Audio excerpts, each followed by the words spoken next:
But the reason the Republican Party essentially forgot to celebrate America this year might be because they were too busy celebrating Donald Trump's claims that he would fix whatever Donald Trump thinks is wrong with America. Nobody knows the system better than me.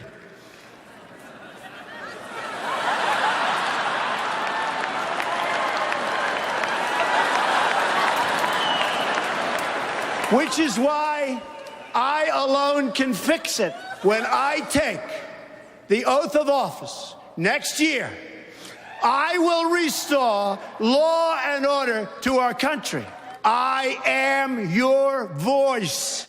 Now, I am your voice is actually a fair claim. He does speak for some people, although you would kind of hope that they would then react the way most people do when they hear their own voice, which is to say, oh shit, I don't actually sound like that, do I? That is fucking horrifying. The RNC taught us that a party which used to be organised around a set of shared principles is currently organised around one man.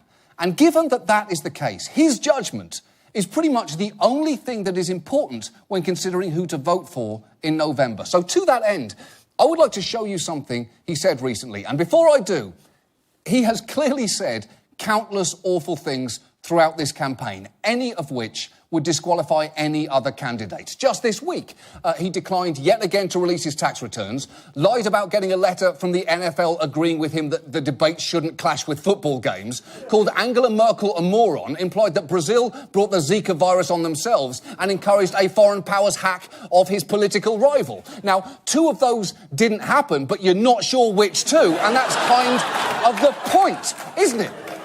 Because Trump hasn't said one crazy thing. He said thousands of crazy things, each of which blunts the effect of the others. It's the bed of nails principle. If you step on one nail, it hurts you.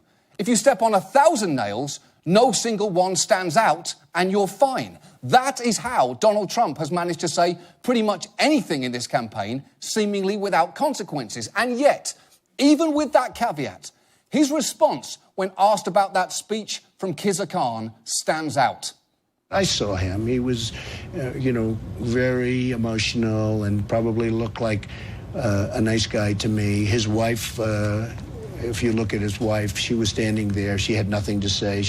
Maybe she wasn't allowed to have anything to say. You tell me, but plenty of people have written that. She was extremely quiet, and it looked like she had nothing to say. Okay, for a start, his wife has explained that she chose not to speak because she gets too upset when she sees images of her dead son's face, you fucking arsehole. But I'm sorry. Please continue. He said you have sacrificed nothing and no one. Well, that sounds... who wrote that? Did Hillary's scriptwriters write it? How would you answer that, Father? What sacrifice have you made for your country? I think I've made a lot of sacrifices. I work very, very hard. I've created thousands and thousands of jobs, tens of thousands of jobs, built great structures. I've had tremendous success. I think those are sacrifices? Oh, sure, I think they're sacrifices. No, they are absolutely not.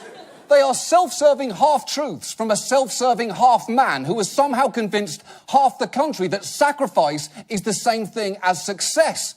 Honestly, the main takeaway from these 2 weeks is that, incredibly, we may be on the brink of electing such a damaged, sociopathic narcissist that the simple presidential duty of comforting the families of fallen soldiers may actually be beyond his capabilities. And I genuinely did not think that that was a part of the job that someone could be bad at.